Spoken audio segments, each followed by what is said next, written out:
এক তীরন্দাজ মেলার মধ্যে খেলা দেখাচ্ছে। তার চারপাশে অনেক মানুষ দাঁড়িয়ে খেলা দেখছে। তীরন্দাজের সামনে 10টা আপেল আছে। সে লোকদেরকে বলছে, আমি কোন আপেলটাই নিশানা লাগাবো? লোকেরা বলল, আপনি 7 নম্বর আপেলে নিশানা লাগান। তীরন্দাজ তীর নিক্ষেপ করলো। দেখা গেল 7 নম্বর আপেলে যেই তীর লেগেছে। এইভাবে সে 10টা আপেলেই তীর নিক্ষেপ করলো। অবাক করা বিষয় হলো, তার নিক্ষেপ করা একটা তীরও লক্ষ্যভ্রষ্ট হয়নি। সেই তীরন্দাজ উপস্থিত সমস্ত লোকদেরকে উদ্দেশ্য করে বলল, আপনারা কি সাক্ষ্য দিচ্ছেন আমি একজন ভালো তীরন্দাজ?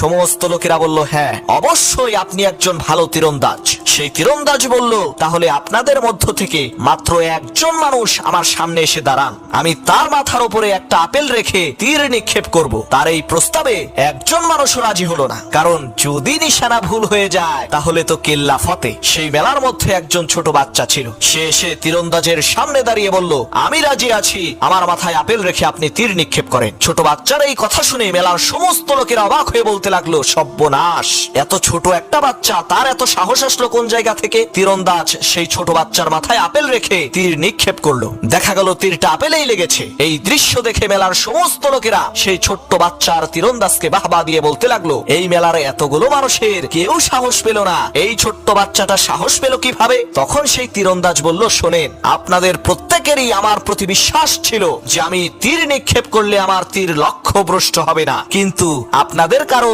একিন ছিল না। আর এই ছোট বাচ্চাটার একিন ছিল। কারণ হলো, এই ছেলেটি আর কেউ না, সে আমারই সন্তান। ছোটবেলা থেকেই তার মাথায় আপেল রেখে এইভাবে আমি তীর নিক্ষেপ করি, যার কারণে তার দিলের মধ্যে একিন হয়ে গেছে যে অবশ্যই অবশ্যই তীরটা এসে আপেলেই লাগবে। শোনো মুসলমান, আমরা ওই মেলার লোকদের মতোই, আমরা সবাই বিশ্বাস করি যে আল্লাহ তাআলা আমাদেরকে সমস্ত বিপদ থেকে রক্ষা করবেন, কিন্তু আমরা একিন করি না, যার কারণে আমরা আল্লাহ তাআলার সাহায্য থেকে মাহরুম হয়ে যাই।